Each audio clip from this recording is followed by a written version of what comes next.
Halo pengusaha tani di Indonesia, kali ini Utama Taniku akan membahas bagaimana cara alami mengatasi penyakit patek atau yang biasa kita sebut dengan penyakit antraknosa pada tanaman cabai. Tanaman cabai banyak ditanam oleh sebagian petani di Indonesia. Menurut data, yang paling besar adalah kelompok petani yang berasal dari pegunungan atau Tegal.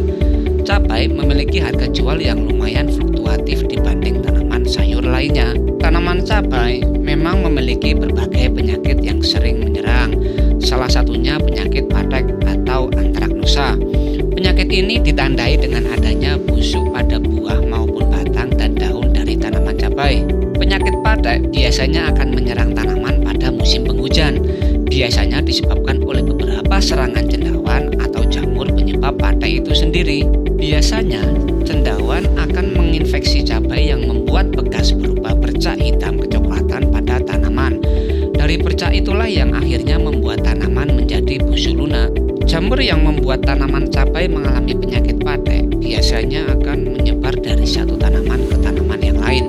Untuk itu kita perlu mencegah timbulnya atau serangan dari penyakit tersebut. Beberapa tindakan pencegahan yang bisa dilakukan untuk mencegah timbulnya penyakit patek atau antraknosa diantaranya adalah: yang pertama, membuat jarak penanaman cabai yang tidak terlalu rapat. Minimal antar bedengan memiliki jarak 60 cm dan dilakukan penanaman secara zigzag sehingga membuat garis segitiga. Jarak penanaman ini bertujuan untuk menciptakan sirkulasi udara yang baik. Yang kedua, selalu membersihkan area tanaman cabai dari sampah maupun gulma yang bisa menular jamur penyebab antraknosa maupun untuk tetap menjaga kelembapan dari tanaman.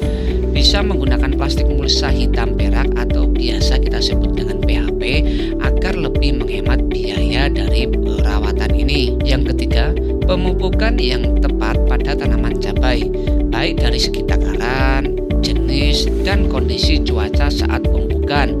Misalkan pada saat musim hujan di mana air hujan banyak mengandung kadar nitrogen yang tinggi, maka penggunaan pupuk diusahakan jangan terlalu banyak kadar nitrogennya. Bisa diperbanyak kandungan K dan kalsium yang bertujuan untuk memperkuat buah dan daun. Yang keempat, pengaturan drainase yang baik pada tanaman, terutama pada cabai yang sudah berbuah, biasanya tidak kuat diberi air yang terlalu banyak. Biasanya bunga cabai akan mudah rontok jika terlalu banyak air. Jika tanaman Anda sudah mengalami penyakit ini, ada beberapa hal yang bisa Anda lakukan untuk mengatasi penyakit patek. Di antaranya adalah: yang pertama, bisa dilakukan penyemprotan menggunakan bahan alami. Di antaranya bisa menggunakan campuran kapur pada larang dan juga belerang. Yang kedua, bisa juga menggunakan obat yang memiliki bahan aktif sebagai pencegah antraknosa. Di antaranya adalah obat yang mengandung bahan aktif mankoseb, chlorothalonil, atau yang cukup mahal menggunakan obat yang memiliki kandungan azoxystrobin. Yang ketiga, tanaman cabai akan aman jika dilakukan penyemprotan secara rutin. Jangan tunggu terserang baru disemprot obat, namun semprot secara rutin, misalkan 1 minggu sekali. Yang keempat, selalu petik jika ada buah atau daun yang mulai busuk karena penyakit patek dan jauhkan dari tanaman utama.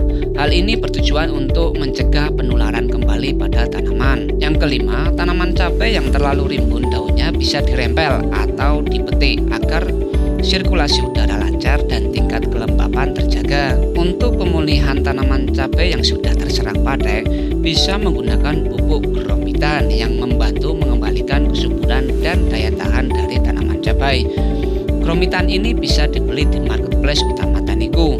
Link pembelian ada di deskripsi. Mungkin itu beberapa cara mengatasi penyakit patek pada tanaman cabai. Jangan lupa like dan juga subscribe untuk membantu petani di Indonesia semakin maju. Terima kasih.